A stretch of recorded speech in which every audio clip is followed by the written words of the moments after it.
Hello. Tonight I'm going to look at Blake's later mystical writings, which are among the most challenging and obscure works in English literature. In Auguries of Innocence, Blake famously says, "To see the world in a grain of sand, and heaven in a wild flower, hold infinity in the palm of your hand, and eternity in an hour." Minute particulars, in other words, are the starting point for a universal vision. This is an important idea in Blake, and it's this idea that produced the wonderful clarity and directness of the Songs of Innocence and Songs of Experience. Those early poems feel as if they're aimed at an audience. But as he advanced into middle age, Blake seems to have lost hope of achieving a popular readership. In 1797, at the age of 50, he started work on a vast allegorical poem entitled Vala, which is spelled V-E-L-E. He later renamed it The Four Zoas, with a subtitle, The Torments of Love and Jealousy and the Death and Judgment of Albion. Evidently this is a long way from the Songs of Innocence and Experience. The difficulty for the reader is that you have a statement early on, Los was the fourth immortal starry one, and you don't know who Los is. You're given a cloudy, grandiose idea. The next lines are, A bright universe empery attended day and night, days and nights of revolving joy. Orthona was his name. It's this high-flown quality that makes the Four Zoas so difficult to follow.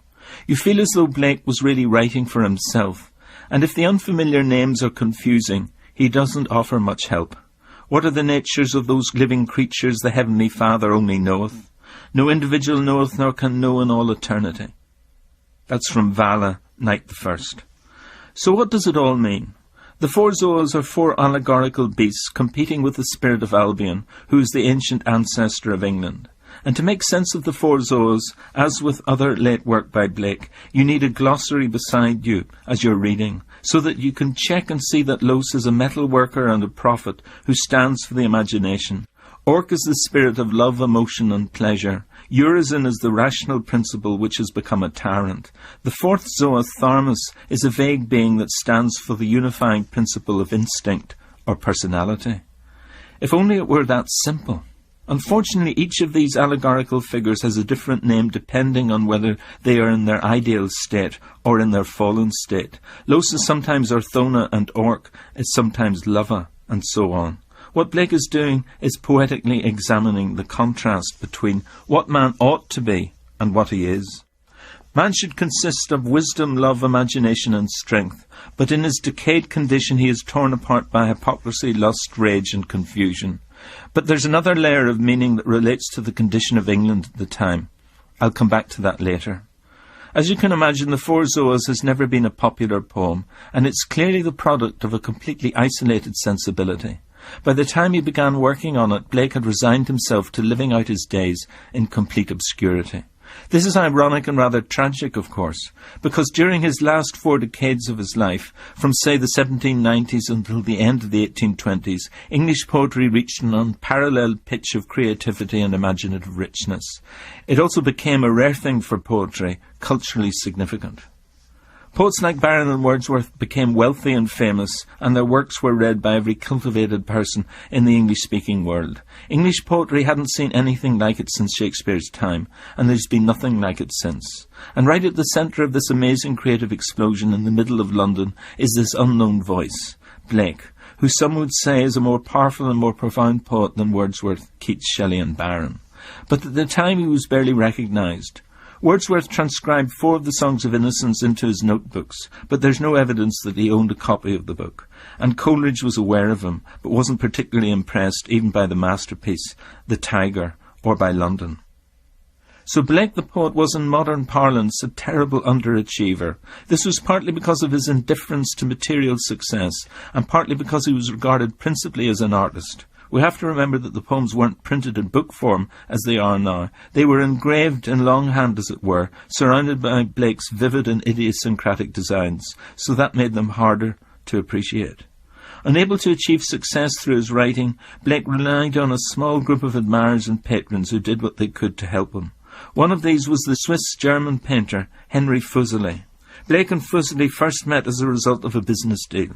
Fuseli needed an engraver, and Blake, who lived nearby, got the job. They became friends, and they liked to indulge in bouts of sarcastic teasing. Blake wrote about Fuseli, "The only man that e'er I knew who did not make me almost spew," which isn't one of his greatest couplets, but it shows an earthy comedic side to Blake that doesn't always come across. Fuseli had the potential to be of great assistance to Blake. He was a member of the Royal Academy, a distinction Blake never achieved, and it's interesting to consider why not, given that he was a talented and highly original artist who enjoyed the support of eminent artist friends. We know that it wasn't just his odd manners that made him unacceptable. The Academy had no objection to mavericks. In fact, Fuseli himself had a rebellious streak. When he was told that the boat was too small in a painting, The Miracle of the Loaves and Fishes, he said, "That's part of the miracle." But this is a sort of drawing-room eccentricity which would pass as charm. Blake's abnormalities were rather more disturbing, and instead of concealing them, he revelled in them. Peter Ackroyd's definitive biography of Blake includes a fascinating snippet of dialogue which shows us what he was like in real life. He'd just finished a new painting and he was showing it to Fuseli, who said, "Now someone has told you this is very fine."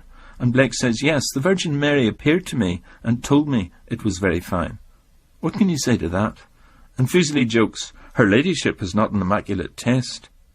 So clearly Blake lacked any real sense of social decorum. One can easily imagine the Royal Academy's reluctance to welcome this unpredictable lunatic who talked in religious visions. Blake was a lifelong devotee of the mystic Emanuel Swedenborg, one of the leading radical theologians of the 18th century. Swedenborg believed that when a man dies he ascends into his spiritual body, where he existeth in perfect form. He also believed that heaven and hell were expressions of human appetites and desires, which is a very Blakean idea. Like Blake, Swedenborg claimed to be able to converse with angels. That makes him sound like a madman or a fraud. But we have to remember that the religious landscape in the 18th century was more varied and flexible than it is now. There were numerous cults and movements offering fresh interpretations of Christianity, and Blake was naturally drawn to these new religious ideas. According to his earliest biographer, Gilchrist, he had a particular enthusiasm for the Indian gymnosophists, or naked philosophers, who were supposed to be wiser than the rest of mankind. And one of Blake's close friends, Thomas Butts, liked to tell the story of calling on Blake's house one day and finding William and Catherine sitting in the summer house naked, or as he puts it, freed from those troublesome disguises that have prevailed since the fall. Butts wanted to leave them to it, but Blake called out, "Come in, it's only Adam and Eve," as if they'd been reading Milton's Paradise Lost and getting into character. There was another factor holding Blake back, of course, and that was class. The religious radicals that he supported were strongly associated with the lower class of London tradesmen. And even as a tradesman, Blake wasn't particularly prosperous, nor did he have any social ambitions. He'd married a maid, and they kept no servants. A great contrast to, say, the landed Lord Byron and the Etonian Percy Shelley, who refined their poetic sensibilities on endless grand tours, or as house guests of the European nobility.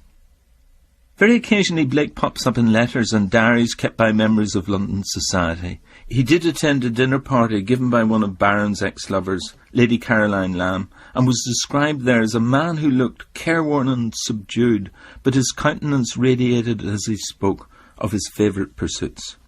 And his favourite pursuits as he grew older included his prophetic, allegorical, and as I've said, often impenetrable writings. Coming back to the four zoas which Blake worked on for many years, making changes, revisions and additions. The Four Zoas is written in a very loose kind of blank verse. This can work well, of course. Walt Whitman, who was influenced by the authorized version of the Bible, created some very arresting verse forms like this, but Blake's attempts here feel like a prosaic kind of free verse. A lot of it is just fulminous ranting. In human forms distinct they stood round Urizen, Prince of Light, petrifying all the human imagination into rock and sand. Groans ran along Tyburn's brook and along the river of Oxford and among the Druid temples. Albion groaned in Tyburn's brook. Albion gave his loud death groan. Blake was against capital punishment, and of course people were still being publicly hanged in his day at Tyburn, at the western end of what is now Oxford Street. Hence the expression to go west. But this line, petrifying all the human imagination into rock and sand, is not very good verse, I'm afraid. And quite apart from the literary form, it's his decision to create a wholly new mythology that makes the poem impenetrable. In one of his early manuscripts there's a list of the names of God written in various languages, which is interesting because it suggests Blake was trying to unravel the religious principle, even at an early age, to get to the heart of it, and he was preparing himself to create his own system, his own pantheon, as he's doing here. It's a pity he's so virulently opposed to traditional Greek and Latin myths. In his poem Milton, he complains that both Milton and Shakespeare were curbed by what he calls the general malady and infection from the silly Greek and Latin slaves of the sword. But if he'd used Greek and Latin models, the mythology of the four Zoas would be a lot more accessible, and people might have had a chance to hear what Blake is saying about the condition of the country at the time. What is the price of experience? Do men buy it for a song, or wisdom for a dance in the street? No, it is bought with the price of all that a man hath, his house, his wife, his children. This is the preacher in Blake, and it's one of the rare moments of real power in the poem.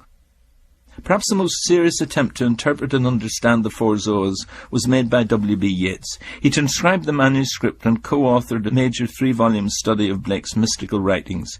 He even contacted the descendants of Blake's printer called Linnell, and they were very ancient people, and they served him ancient port, which must have been an intriguing encounter. Yeats's aim was to prove that Blake wasn't mad and clear up that riddle forever. But even with Yeats's backing, I don't think Vala or the Four Zoas works.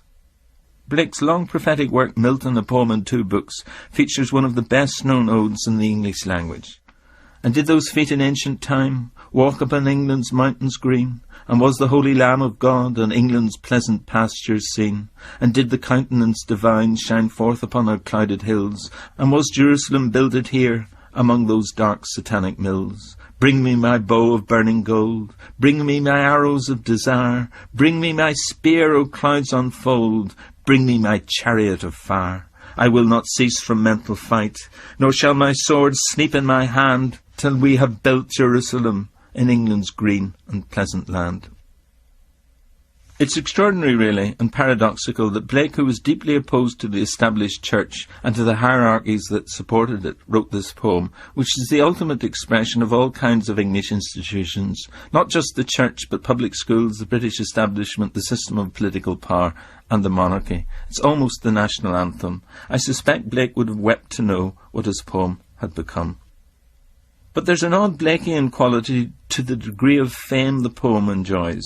It's anonymously famous, by which I mean that it's known and sung by people who probably couldn't name the author. Certainly if you take popularity as your yardstick, it's the greatest poem of the entire Romantic period.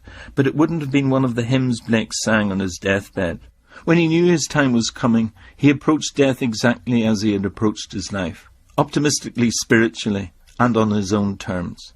He said to his wife, I glory in dying. I have no grief but in leaving you, Catherine. We have lived happy and we have lived long.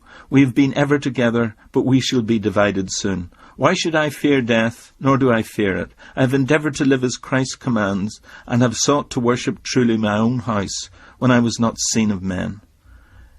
It's a very moving deathbed scene, where he sings hallelujahs and songs of joy and triumph.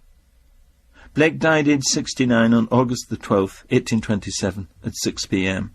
He was buried in Bunhill Fields in London alongside his spiritual forebear, the dissenter John Bunyan, author of Pilgrim's Progress. And from his death, Blake's pilgrimage as a famous poet began.